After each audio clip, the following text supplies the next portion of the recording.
Hi hello good morning நட்புகளே. நான் இன்றைக்கி ஒரு ரொம்ப டேஸ்டான கொஞ்சம் வித்தியாசமான முறையில் பீட்ரூட் பொரியல் தான் பண்ண போகிறேன். இது சுருள்பட்டை ரொம்ப குட்டி, அது இந்த க்ளோஸ்அப்பில் காமிக்கிறாலும் அப்படி தெரியுதுங்க. நீங்கள் அந்த மிளகாவோட காம்போட கம்பேர் பண்ணும்போது தெரியும் எவ்வளோ பெரிய பீஸுன்னு. ஒரு பீஸை ஒரு 4 துண்டாக உடச்சி வச்சுக்கிறேங்க.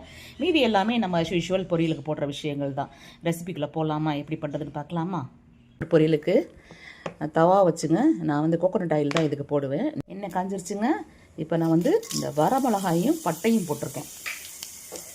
பட்டை இந்த இருக்குது பாருங்கள், 3 பட்டை எடுத்து வச்சுருந்தேன் இல்லைங்களா, சின்ன குட்டி பட்டை தான் போட்டாச்சு. இதை கொஞ்சம் பொரிஞ்ச பின்னாடியே இது கடுகுழுந்த பருப்புலாம் தேவையில்லை. வெங்காயம் கருவேப்பிலை போட்டுக்கலாம். கருவேப்பிலை வெங்காயம் எல்லாம் வதங்கிடுச்சுங்க ஓரளவுக்கு. சும்மா ரொம்ப வதங்கணும் தேவையில்லை. அப்படியே நம்ம துருவி வச்சா பீட்ரூட்டை கொட்டிக்கலாங்க. பீட்ரூட்டில் என்னென்ன சத்து இருக்குது நிறைய பேருக்கு தெரியுங்க. இருந்தாலும் நான் தெரியாதவங்களுக்கு சொல்லிக்கிறேன். இதில் வந்து நிறைய நார்ச்சத்து இருக்குது, விட்டமின்ஸ் மினரல்ஸ் நிறைய இருக்குதுங்க. அது போக ஹார்ட்டு இதய இதுகளுக்கும் பிரச்சனைகளுக்கும் பிளட் ப்ரெஷருக்குமே இது வந்து ரொம்ப நல்லது செய்யுதுங்க. இதெல்லாம் வந்து ரிஸ்க்குகளை குறைக்குது. டயபெட்டிஸ் உள்ளவங்க மாத்திரம் கொஞ்சம் குறைச்சி கன்சியூம் பண்ணணுங்க. பீட்ரூட் வந்து பச்சையாகவே சாப்பிட்ற ஒரு ஐட்டம் தான். அதனால் வந்து பாருங்கள் எவ்வளோ, அதுவே வந்து மூடி வச்சோன்னா அவ்வளோ தண்ணி விட்டுருக்குது. ஆஃப் குக் பண்ணினாலும் சரி, இல்லை ஃபுல் குக் பண்ணாலும் சரி நல்லது தாங்க. ஆனால் ராவாக சாப்பிட்றதுல ரொம்ப நியூட்ரியன்ஸ் இருக்கும். பிள்ளைங்களுக்கு பிடிக்காதுங்கிறதுக்காக நம்ம ஓரளவுக்கு குக் பண்ணி கொடுக்கணும். ஆல்மோஸ்ட் குக் ஆயிடுச்சுங்க. இப்போ இதில் வந்து தேங்காய் துருவல் போட்டுக்கலாம்.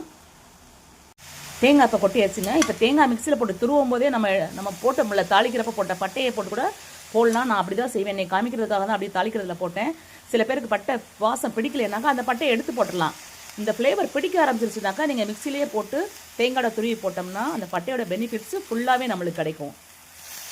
பீட்ரூட்டில் பட்டையாக நினைக்காதீங்க, அது போட்டு சாப்பிட்டு பாருங்கள், அது எவ்வளோ நல்லாயிருக்கும்னு சொல்லிட்டு.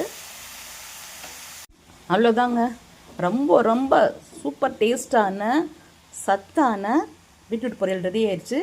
அப்படியே கொஞ்சோண்டு கொத்தமல்லி போட்டு கார்னிஷ் பண்ணிவிட்டு எடுத்து சாப்பிட வேண்டியதுதாங்க. இது குழந்தைகளுக்கு ஒயிட் ரைஸில் வந்து கொஞ்சோண்டு கீ போட்டு, நெய் கொஞ்சோண்டு போட்டு இது போட்டு பிரட்டி கொடுங்க, அவ்வளோ டேஸ்ட்டாக இருக்கும், சாப்பிடுவாங்க. நீங்கள் சப்பாத்திக்கு இதை வச்சு சாப்பிட்டு பாருங்கள். எல்லோரும் சாப்பாடுக்கு தானே வச்சு சாப்பிட்றோம், சாம்பார் சாதத்துக்கு, நம்ம எந்த சாப்பாடாக இருந்தாலும் கிரேவிக்கு தொட்டுக்கிறதுக்கு தானே வச்சுக்கிறோம் நம்ம சைட் டிஷ்ஷாக. நீங்கள் இதை வந்து சப்பாத்திக்கு ஒரு வாட்டி வச்சு சாப்பிட்டு பாருங்கள், அவ்வளோ டேஸ்ட்டாக இருக்குங்க. Thank you friends, take care, bye bye, see in my next video. Recipe பிடிச்சிருந்துச்சுன்னா லைக் போடுங்க, கமெண்ட்ஸ் பண்ணுங்கள், சப்ஸ்கிரைப் பண்ண மறந்துடாதீங்க, உங்கள் ஃப்ரெண்ட்ஸுக்கு சஜஸ்ட் பண்ணுங்கள். Bye bye, love you all.